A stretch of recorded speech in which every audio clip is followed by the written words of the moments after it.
What is going on, everybody? Sorry for the delay. Welcome back to 49ers First Takes on this post bye week Monday as we are getting ready this week to take on the Tennessee Titans. And before we do that, we wanted to just talk about some of the more pressing topics that are kind of floating around 49er land. Are the Niners contenders or pretenders? What are the predictions for the last four games? Does Robert Saleh's future with the 49ers, is it coming to an end sooner than we would like? And then some other stuff. We'll hit on that too. But before we do that, Mike, how you doing, man? Good, brother. How are you doing? Doing all right. It was nice to kind of relax and not talk or watch 49er game to get me all stressed out.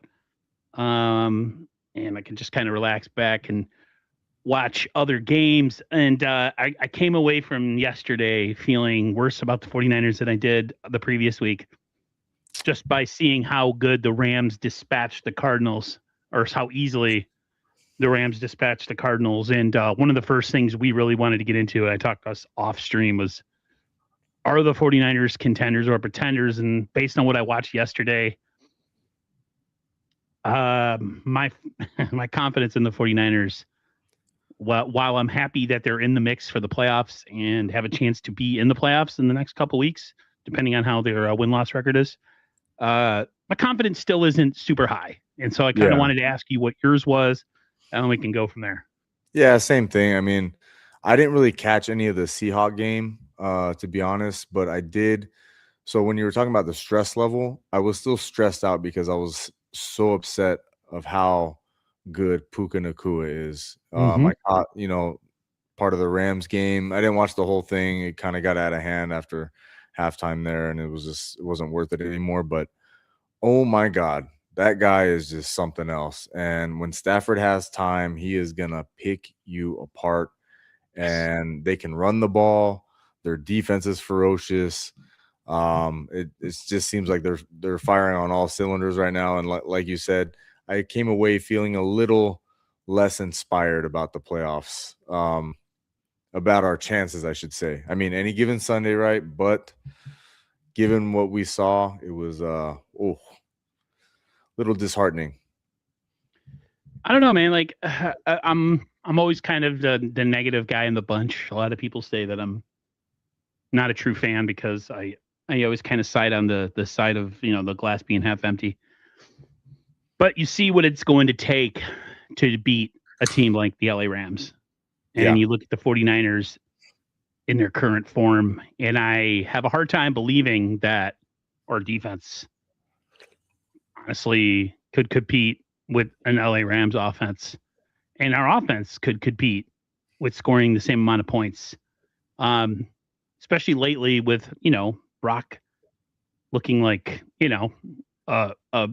he's not himself. He doesn't look quite like himself based on the injury and just him missing a lot of time this year. And, I'm an honest fan. I'm honest with my feelings about the team. And I really don't see a scenario other than the Rams being beat out by somebody in the playoffs where we would have a, snowball's chance in hell in beating a team like that. No, honestly, it's one of those things where, you see how good their defense is playing, and just to get to the Super Bowl takes an incredible amount of luck, health-wise. The ball has to bounce your way on turnovers. You have to get the right calls. You're traveling and all, like, it just all has to work out perfect. And I just feel like the Niners are a little bit behind the eight ball when it comes to that team and the talent on their team. The Rams can run, they can throw. And if you play the Rams and you go 3 and out in back-to-back drives, that might be the end right there. Exactly. That could be it. And every one of these good teams that has a significant chance to win it all, there's two things that I've noticed about them is they have a superior defense and they can run the ball. And the Niners can't really, their defense is mid-pack, and they are averaging under 4 yards a carry with Christian McCaffrey. So they're not even really able to run the ball. and their point differential is not good.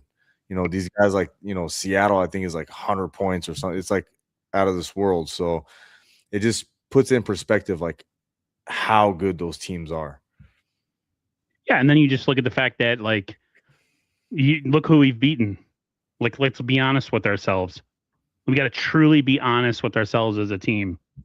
Our latest competition has been nothing short of awful. Yeah. And we did what we were supposed to do against them by beating them, but none of those games to me felt at any point, maybe the Cardinals game, but they never felt at any point as like if we were the most, dominant team on the field. Like there were levels to this thing. I felt like with all season, even with Mac Jones in the lineup, the Niners were winning 1-score games. They weren't blowing anybody out hardly. And, you just got to be honest with what you're looking at. And like the one thing I'll say is the Rams are gettable in the secondary. Mm-hmm. If you have time to throw the football, they have a really good front. They get after the passer. They're good against the run. And so if in a scenario where you play the Rams, like you said, you can't fall behind. You can't not score. You can't go 3 and out. Like I said this in the Super Bowl against the Chiefs only because, it was it was just prime Chiefs. I always used to say to my brother, like, you got to score every time you have an opportunity. Every time you get the ball, you need to score. Yeah. All the time. Because when you go against offenses with elite quarterbacks that can score from any place on the field at any point in the game, with 4 seconds left, they don't need these long, methodical, clock-eating drives like the 49ers. Like the 49ers don't have an offense that can score quickly. Yeah. They just don't. They don't have speed on the outside, and if they don't do, have the wide receivers to do it. Yeah. And so, like, I hate to be negative, but I'm just being honest with myself. Like, the scenario that works is if somebody goes into the playoffs and beats the Rams. If the Rams get eliminated in this playoffs by somebody unexpectedly, I think the Niners have a shot. I honestly do. Honestly. Because it goes from being like one team that is just so head and shoulders above everybody else to a bunch of middle of the pack teams. Yeah, you going from Matthew Stafford to now, you can get Sam Darnold, who melts like cheese in big games. Jalen Hurts isn't playing all that great right now. Yeah, Hurts, Williams, like these are all beatable teams, but Matthew Stafford is just on another level right now. And mind you, Aaron, I will say this. This is one positive way to look at it. This could be a year without Lamar Jackson, without Mahomes, without these stud quarterbacks. Yeah, Josh Allen, but I'd rather play a Josh Allen than Mahomes because I have PTSD about Mahomes in the Super Bowl, right? I think all 49ers do, to be honest with you, Mike. We all do. So that is one positive thing. Like the only super quarterback that we're going to go up against is probably Stafford and then maybe Allen if they get there. So that is one positive thing to look at. And, any given Sunday, Niners usually play the Rams really well, but this is a completely different Rams team. And mind you, we're kind of forgetting about Seattle. That week 1 Seattle team is completely different than this, week 17 or whatever, week 18 Seattle team that we're going to be playing. They're head and shoulders better. They have players. They got players back. They made a couple trades. And the only thing is Sam Darnold is the only thing that can hold them back. Yeah. And, I saw a video of yours that popped up on my feed yesterday on TikTok where you were talking about just the Niners losing guys and their health. I think it was from, what game was it from? Was this post? I might have been post Fred Warner, but like we won a game, but we lost Huff for a while. And you were just like miffed at what the problem was. Like, and I remember like thinking the exact same thing. And like I was so negative about everything because I'm like, it doesn't matter. Like every time we play a game, we're going to lose 3 more people. Exactly. And I think the biggest thing that no one's talking about is how healthy a lot of these teams are. Rams are healthy. They're starting offenses, starting offensive line, they're starting defensive line. They're healthy. Yeah, and they don't lose players. Like it's not going to happen every game. Like, yeah, and we're also discounting the fact that what makes people think that our injury bug is just going to stop now because it's after the bye week. We've lost starters every single game We got 4 more games left, guys. We're probably going to lose 4 more starters at least, by the track record. So who knows how healthy we're going to be going into the playoffs. The Niners need a series of events to beat a team like the Rams, like they did when week 5. Yeah. Like the way the Niners won that game because every bounce went their way. It was incredible. It was just one of those games where every bounce went the 49ers way. They were able to capitalize for the most part. Yep. The Rams made mistakes at the worst possible times, and the Niners were able to steal a win against a team that they should not have beaten, a team who is superior to them in every way. I think the only positive I really could look at this is we're going into the playoffs with absolutely nothing to lose and absolutely zero expectation. Yeah. And that in itself can make a team dangerous. Very because dangerous. Nobody expects you to beat anybody that's worth anything because you're not healthy. You haven't shown an ability to run the ball consistently. Your defense is, gutted up the middle from defensive line through linebacker. The only positive I've seen this year with all the injuries is that the secondary has stayed reasonably healthy. We have a pretty, I wouldn't say great young secondary, but we have a secondary that's played a lot together this year. And if they could ever get a pass rush going into next season, I think guys like Renardo Green would look a lot better if there wasn't 8 seconds to throw the football every single week. Oh yeah. Demo's a for sure guy. Mustafa's pretty damn good.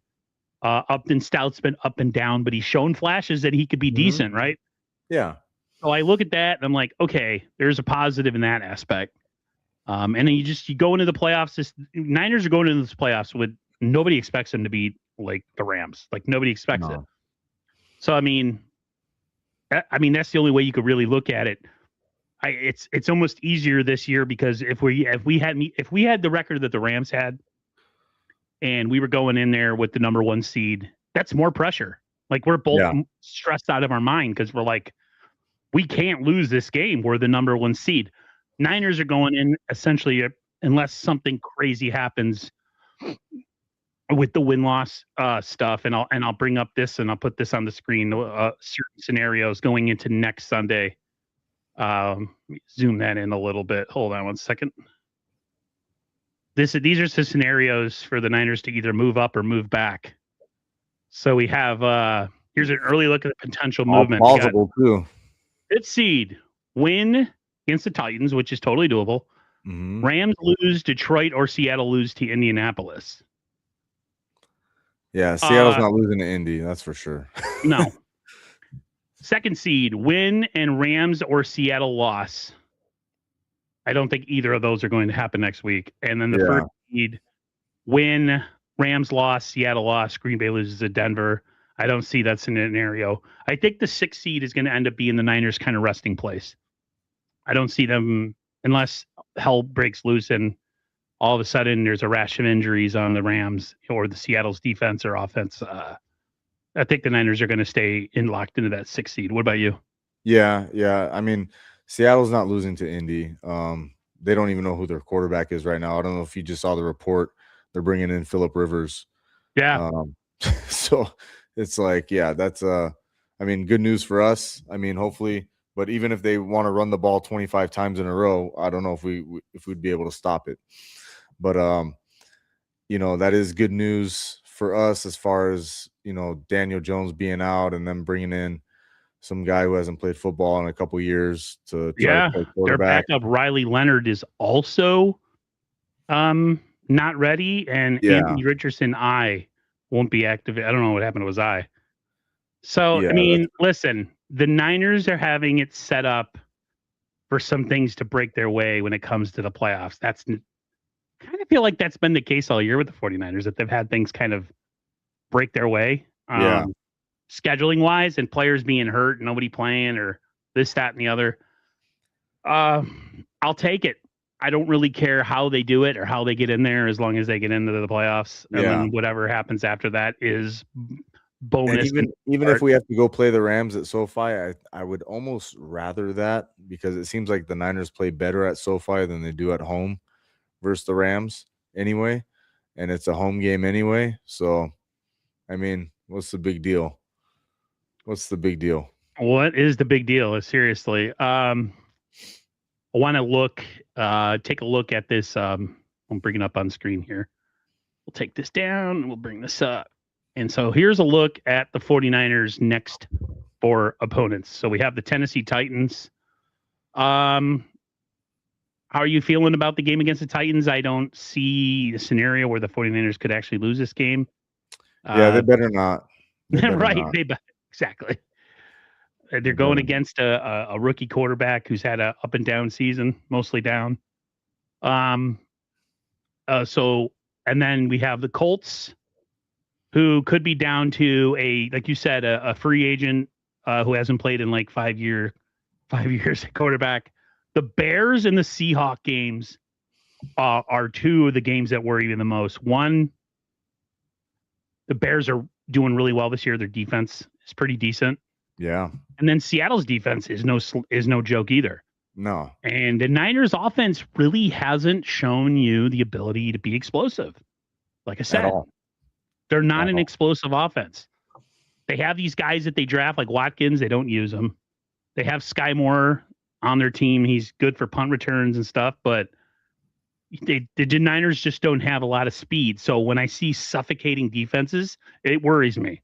I feel like we would get kind of a performance like we got against the Cleveland Browns, where it essentially is just a game where you don't want Brock to screw it up, but but they have a quarterback on the other side that can actually move the ball. You know, that's the scary part.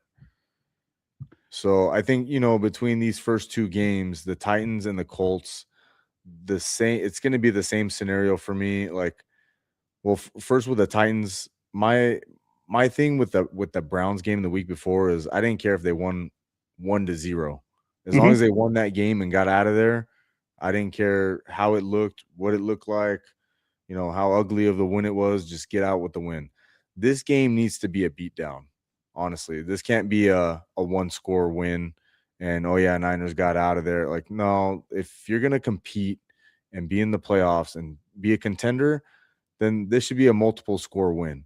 Yep. But, you know, just like with before, can they stop the run? You know, the Titans ran, you know, for over I think it was like 150 or 160 yards on the Browns. And I think they could easily do that on the Niners as well. You know, the Colts can probably do the same thing, even with me at quarterback. Just hand the ball off to Jonathan Taylor, let that dude run amok.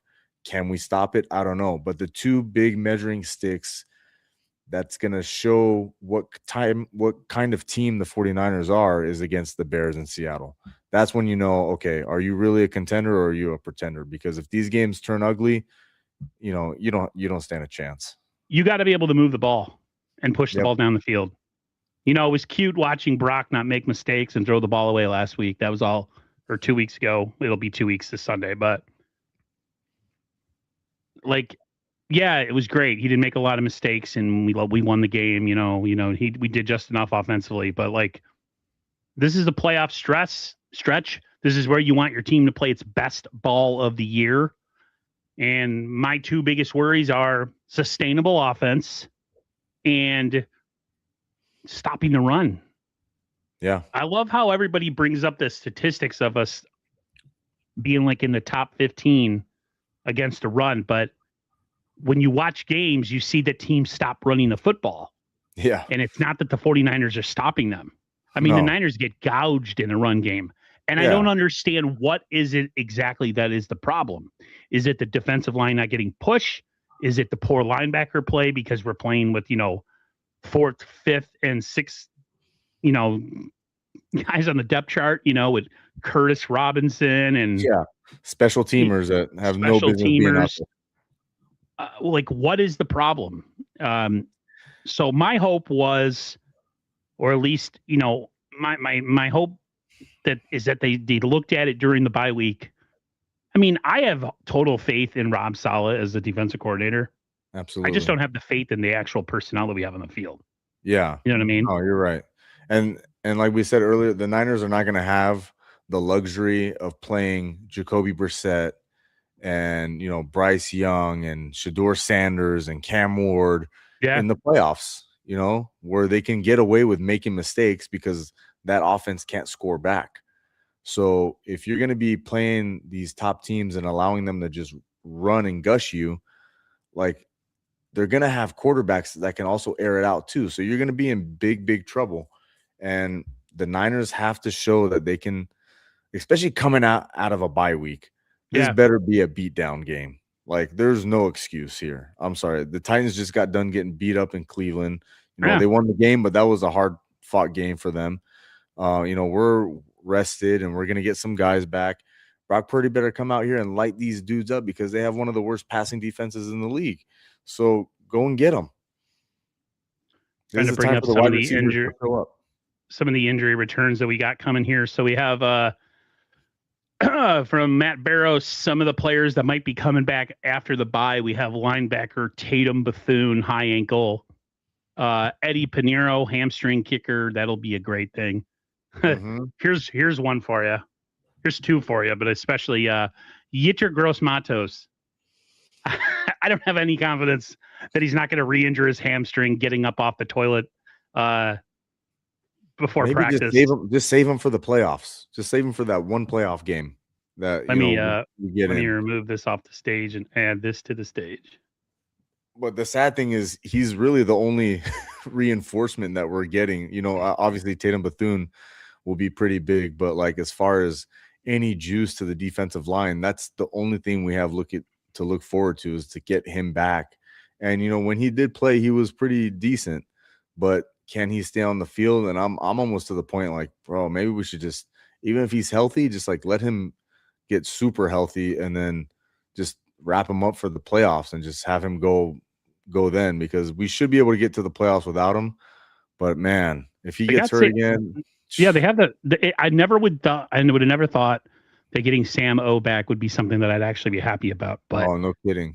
Those two guys are rotational pass rush depth at like the lowest of the lowest talent pool, talent level possible, but they are bodies, that's how desperate we are. That's how desperate. Papa J, he was talking about the Titans-Browns game yesterday, not our 26-8 or 26 to whatever. Yeah, he was talking about a hard fought. That's what he was talking about. He wasn't talking about our game. He was talking about the Titans-Browns game yesterday. I'm happy to get our kicker back, man. I mean, special teams. Can we talk about Niners being ranked second in the league in special teams? It's incredible. From where we were last year to even earlier this year, to at least have one of our sides of the ball be ranked as high as they're ranked, and they've played well. I mean, the kicking game's been great. Punt coverage, kickoff coverage has been fantastic. There's something that I was watching some highlights from another team, and I thought to myself, I said, like, what if this was the year where the Niners are so undermanned across the board, but they get into a playoff game with a good team, and all of a sudden they get a punt return for a touchdown, which is something we never can count on. Yeah. Or a field flipping return on a game-winning drive when we need to go 80 yards, get a punt, he takes it back, and then we only have to go like 40 yards, for a touchdown or a field goal. It's exciting now because we never even, like, before it was just like, can we at least field the kick?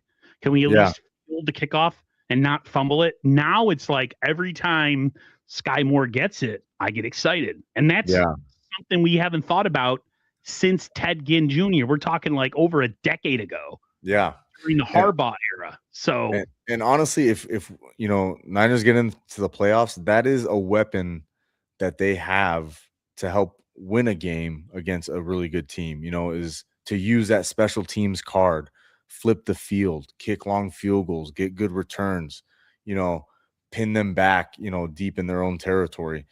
That kind of stuff is what's going to, because they're so undermanned on defense. But now we have the special teams that we can use as a weapon to, potentially maybe swing a game in our favor. Like you said, what if you get a kickoff return? Those special teams are one of the biggest things that swings momentum in a football game. Yes, they do. So that kind of thing is really really big, and that could be the ace up the Niners sleeve that they have to steal a game from somebody in the playoffs. Be nice to see Tatum Bethune come back. He's a tackling machine. Have him in there next to D Winters. As much as I love But he Nick goes Martin. down every game. Have you noticed that? Every single game he Yeah. plays in, he goes down, and it's like, dude, come on, get up. Peter Grosmatos, I mean, when he's played, he's been an impactful player, especially rushing from the inside. Mm-hmm. He just hasn't been healthy, and he wasn't healthy last year. And he could help in the run game too. That's a big deal. Let me bring this down here. One thing that I wanted to bring up totally slipped my mind. Something that a lot of people haven't talked about, but it's skipping my mind right now. Oh, okay. So playoffs. We make it to the divisional round, the championship round. Dre from Dre Area Sports, my guy. We do cover 3 on Fridays. Dre has it in his mind that Fred Warner will return. I would love to know what Mike's opinion is on the situation because I don't believe so whatsoever. Like you're saying, like NFC Championship game. Yeah, NFC Championship game. I think it would be more Super Bowl. I think that's when Fred would be like, bro, you're gonna need the National Guard to keep me up. Like even if he was just suit up as a backup, like he'd be like, I'm suiting up.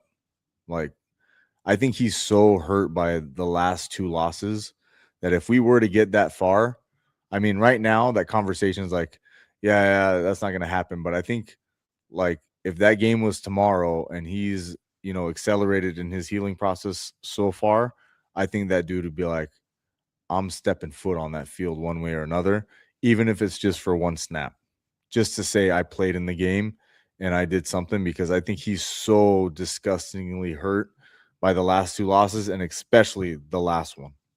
Losing Dre in that Super Bowl,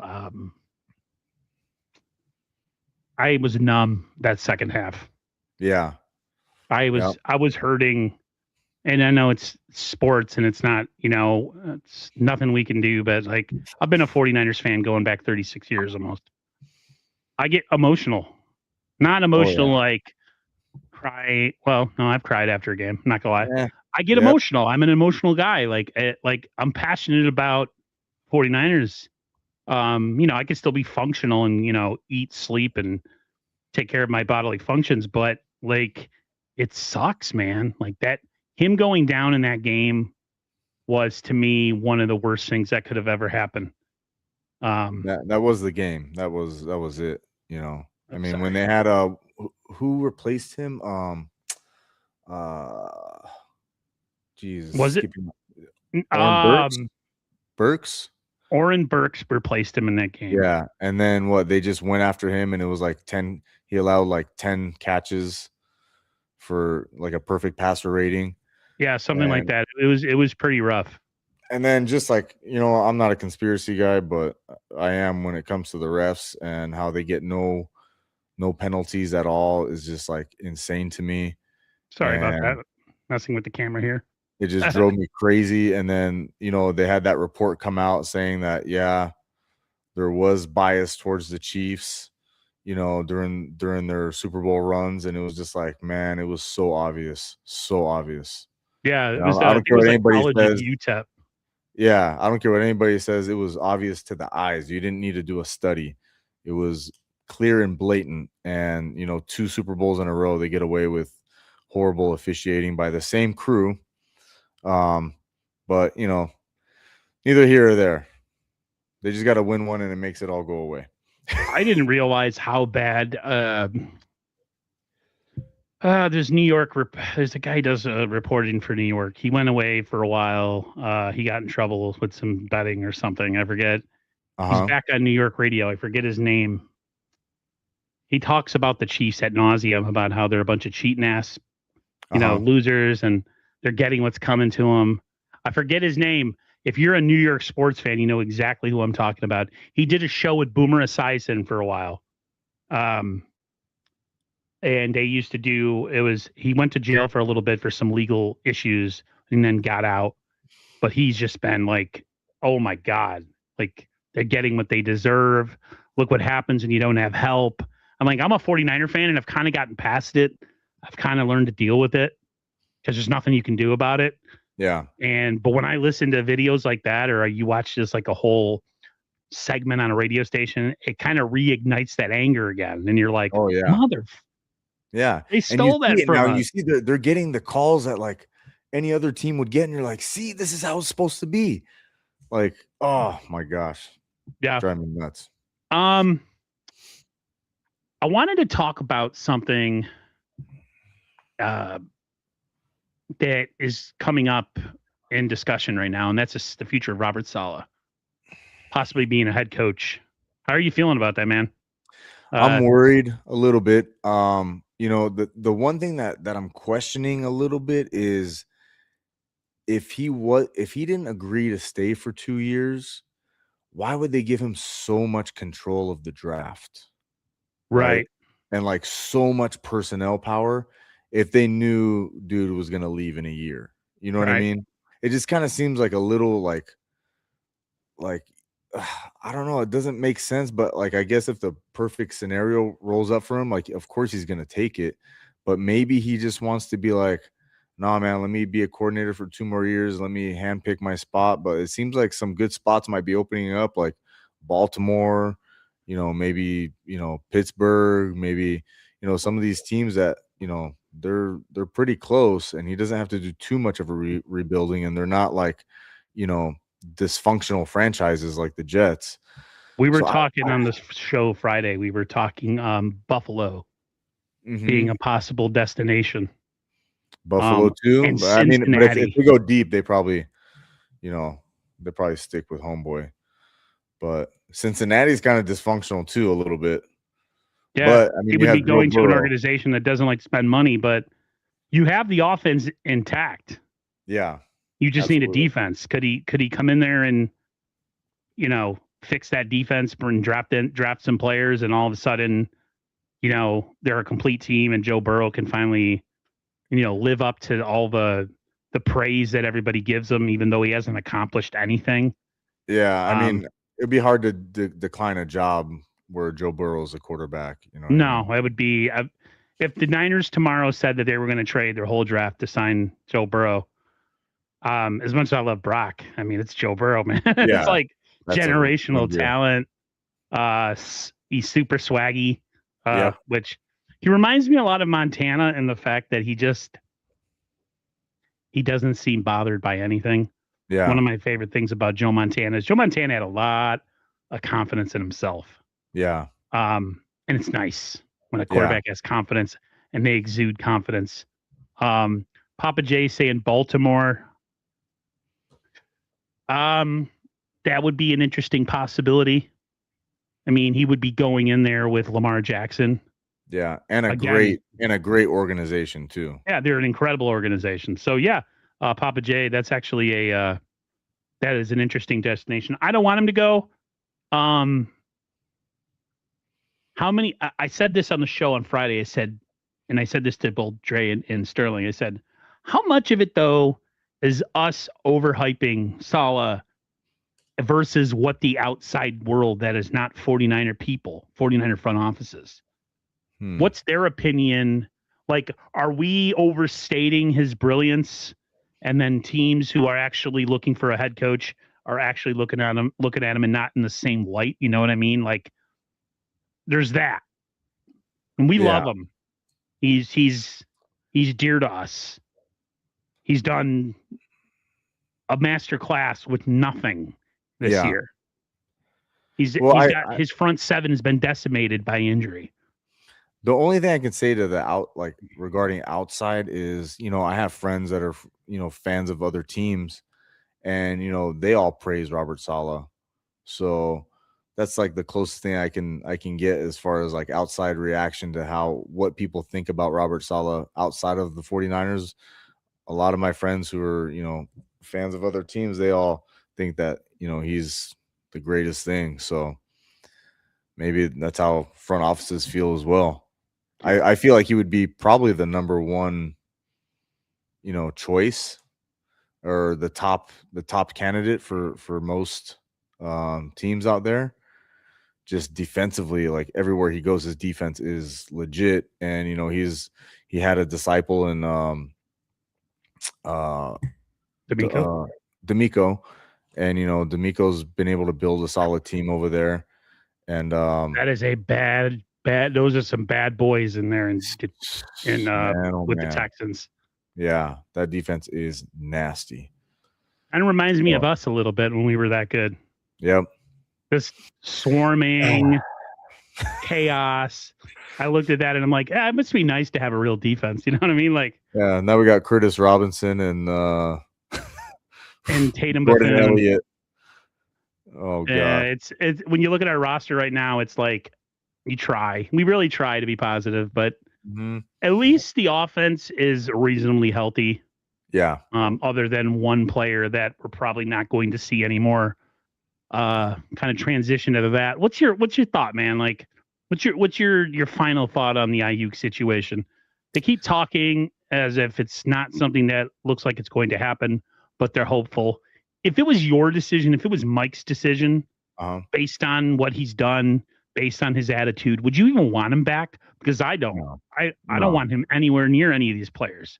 No, I think they're just being politically correct. They have to say the right things, legality, all the legalities. They can't be like, oh, yeah, we don't even want him to try to come back because that can mess up whatever stuff they have in the contract that they're trying to get him to come back, and he's being recalcitrant and he doesn't want to show up and this and that. You know what I mean? So I think they all know deep down inside it's not happening. They don't want him back. They didn't want him back. They tried to trade him. He got hurt, all this stuff. They even tried to trade him while he was hurt, probably. But that's a done deal, and I'm kind of done thinking about BA. It's a shame. It really is, because he had an immense amount of talent. I just don't know where his attitude and his victim mentality was coming from, that, it's him against the world. And, for everything they did for him, everyone's trying to get him. And it's just like, it's so petty. And, him involving his girlfriend, and they're acting all ghetto. And it's just like, dude, just, bro, you got your money, you got everything you wanted, and you're still pouting. Like, this is your chance to be a leader on the team, earn that C patch on your chest. You're one of the highest paid players on the team. Act like it. Instead, every time we see you, you're pouting, you're hanging your head, you're not doing, you're dropping balls. Like, it's just like, dude, he's got, if you were a body language expert with Brandon Ayuk, he's got some of the worst body language I've ever seen on anybody. And it's crazy because Grant put out a video the other day saying, like, oh, the 49ers can add an all-pro player. Just have Brandon Ayuk come back for this last stretch. Like, you're not going to pay this dude $27 million to come play 4 games for you. That is absurd. Give him back his money so he can play 4 games. Like, no, bro. Like, I'm good. You can kick rocks. Go with Jaden Daniels. And from Grant saying that, Grant makes it sound like it's the Niners organization that is at fault in this situation. Yeah, like they're the problem. And Ayuk, if this man doesn't want to be here, let him go. If you're in a relationship with a girl that wants to be with another dude, why are you holding on to her? Yeah, piece her out, man. Put her clothes on the front steps. Bye. He wants to go to Washington. All right, cool, bro. See you later. Yeah, go be with your other boyfriend. Like, that's your problem. That's where he wants to be. You guys go deal with him. Yeah. So. And with a quarterback that's never healthy. You talk about Brock Purdy not being healthy and Brock Purdy being this and that. Their defense is awful, and their quarterback's always hurt because he's like 150 pounds soaking wet. So go ahead, go over there. And then you can sulk over there too. I have issues with people like that, especially a guy like Devontae Adams. I have a new nickname for him. I told the guys during the last show, I call him Crybaby Adams. And that's his nickname to me. And I told my brother that, and he's like, "Why do you call him Crybaby Adams?" I was like, "Because he bitched when he was a Raider. They got rid of him. Then he went to the Jets with his boy. His boy left. He bitched and complained and got out of there. And now he's in the perfect situation. And now they're winning, and everything's fine. I hate people like that. Like, I don't want you around me. Yep. Like, everything has to be curtailed to your moody whatever. And like, I hate. And he got lucky too, he chased money, and usually those guys that chase money, they end up in bad situations. But he lucked out and got picked up by the Rams, so he should be extra grateful. Papa J says Grant is a joke. He's saying that because he is friends with Brandon's mom. Okay, Uh, I understand. Hey, all I got to say is, it could be. I mean, like things could be worse. But my other question, when it's related to receiver, and I want to kind of move the conversation to another guy. mm-hmm. This guy isn't suspended. This guy isn't injured. He's just missing in action. What is going on with Ricky Pearsall, man? What's up with this guy? We give him the benefit of the doubt last season. I give him that. I don't even care about last season because he was almost killed, shot in the chest. Whatever we got out of him last year was bonus, right? Comes in this year, ready to go, talking the big game. Everybody's hyping him up, gets hurt, comes back. Nothing. He's been MIA. What is it? Is it Brock? Is it the game plan? Is it teams taking him away because leaving other guys open? What's your feeling on that? I don't know, man. It is really confusing because it It is. seems like I just think the timing's not there with him and Brock because he can, you know, Kyle can scheme anybody open. He can scheme Kyle Juszczyk open. You Yep. know what I mean? So he can scheme Ricky open. I just think they're not on the same page. They're just not there. The timing is off. You know, he's not where he's supposed to be on his routes, you know, on the mark or wherever. Or Brock's holding the ball a little bit too long because he doesn't know if he's going to cut right, or you know, I just think they're not on the same page, and it's kind of annoying because you just see Ricky dancing all day long. All he does is dance, and I'm like, bro, you need to catch a football and you need to score a goddamn touchdown because you're a first round draft pick and you have no touchdowns. What, you have 3 for your career or something like that? Like, dude, this is unacceptable. You should be out there humping and trying to find a way to just get open. There's no way that all these plays and none of them are for you. And Brock doesn't trust you to throw the ball or trust. And from what Larry Krueger was saying, they had a phenomenal training camp. Him and Brock had a phenomenal training camp together. They were hooking up all the time. They were showing the highlights constantly, and him. And I'm like, what happened? I don't know. What's your take on it? What do you think? It's a combination of things. I think it's a combination of him not being fully healthy. Mm-hmm. Brock being a shell of what he's been, and teams taking him away and forcing other people to get the ball. I just feel like if you're an elite player, Mike, you get open, you find ways. Yeah. People always talk about, oh, well, Nick Bosa doesn't have help. He does it. And I'm like, do you watch Myles Garrett ever? Like, I'm sick of this excuse where like these high level players always need all this help to be, you know, to be productive. Like if you're that great, Jerry Rice used to get stuff rolled his way, this, that, and the third. And yes, guess what? Still was productive. Michael Irvin, productive. T.O., productive. Marvin Harrison, productive. Like, I'm sick of it. Like, figure out a way and get open. Stop dancing. Yeah. I'm so sick of the dancing. I'm so sick of the hype, too. Like, why are we talking about this dude? He hasn't done nothing. He's throwing a football camp. I think he should be throwing a dancing camp because I don't see he looks like another football. bust. He looks like another bust receiver that Kyle's missed once again on, which is why 49er fans were like, screw the picks. Get me an edge player during the trade deadline. Get me somebody proven. We don't know what we're doing. We continue to miss on these first rounders, especially receivers. Yep. We got one that don't want to be here. We have another one who's had a really tragic thing happen to him in his first year, but that's over with. Like that was last year. Yeah. I'm sick of it. I'm sick of people being like, "Oh, you got to be sympathetic." I was sympathetic, but that was last season. This is this season. This is week. We got 4 weeks in the season left. This man has been missing in action since his return. What are you doing, bro? Like, yeah. And the thing is, like, I have a feeling that this Titans game is going to be more of a George Kittle game. But if him and McCaffrey are going to be force-fed the ball in this game, I could guarantee you that. if Ricky doesn't do something in this game, that is a very, very bad sign, because if there's a game where he should be able to do something, it's got to be this game. Yeah. What you saying? How bad their pass defense is, right? Yeah, like they better Ricky better get open. He better get like 50 yards at least. And that's like setting the bar pretty low. I feel like Brock Purdy doesn't have a lot of chemistry with anybody other than Juwan Jennings. He goes with security blankets, right?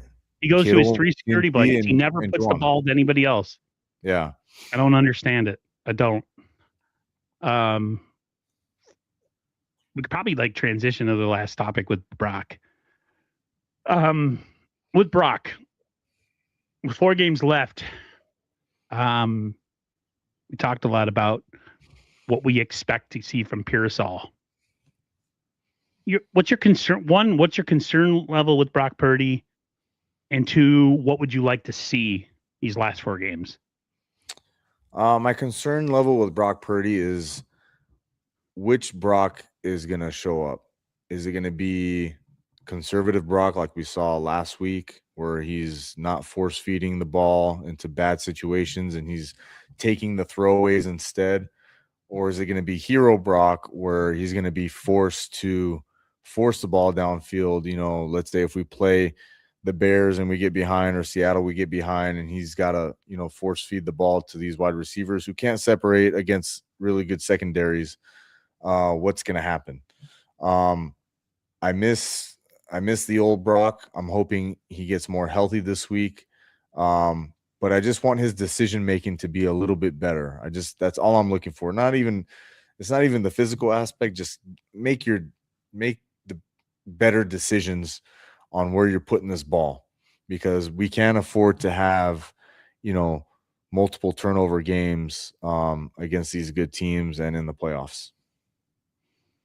I mean, my thing is, I want to see him be more aggressive and start to make some layered throws. Mm-hmm. Start getting some, you know, making passes in some of these windows. Throw with anticipation like he used to, yeah, right? Play like Mac Jones. Mm-hmm. 1, 2, 3, back foot out, release. Yeah. I don't care if you throw checkdowns. You're moving the football. Yeah. Don't hold on to the ball. One of the things that happened to him in 2024 was he held on to the ball way too long.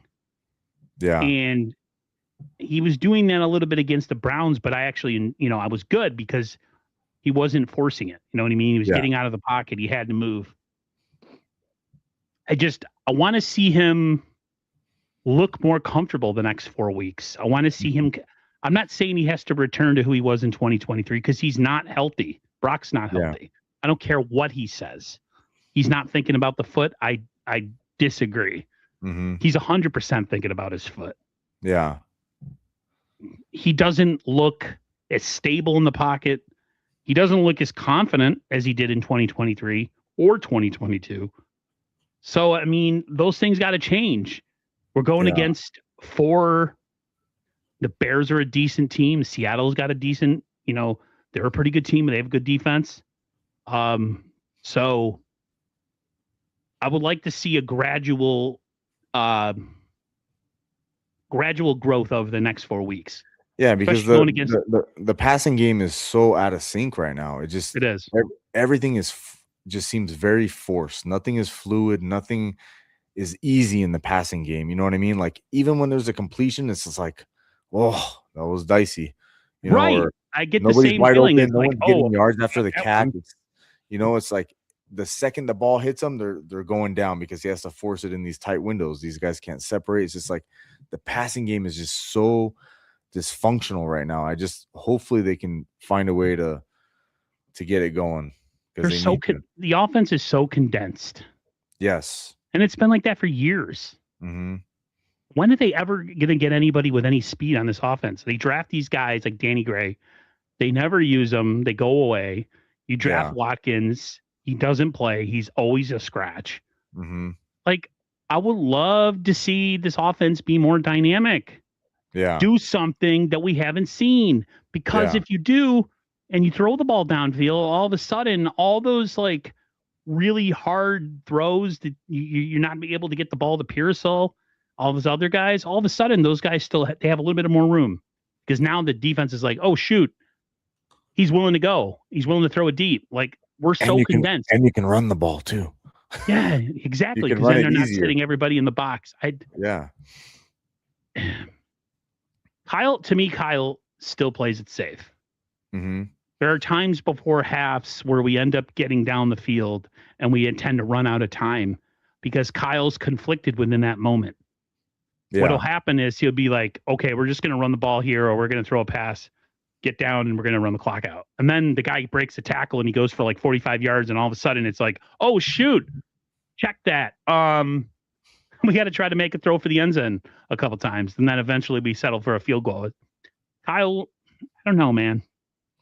The only game I can really think of this year where the passing game looked like in sync and it was like flowing was against the Rams in week 5.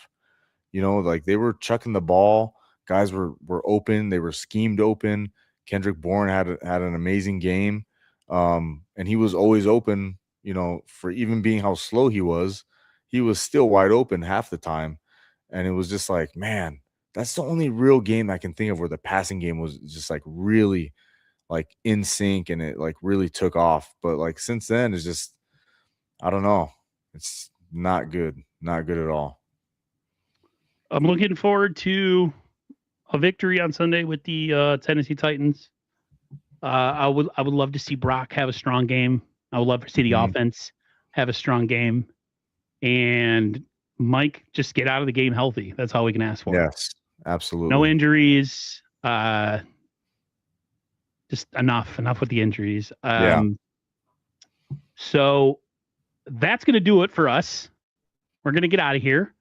We'll be back next Monday to recap the Tennessee Titans game with the San Francisco 49ers. The Niners have 3 of their last 4 games at home. So that is something too. Something to pay attention to. They play better at home, of course. So the Niners can take 3 of 4 at the end of the season. That's a win. That's a win for me. 2-2 is still pushing it.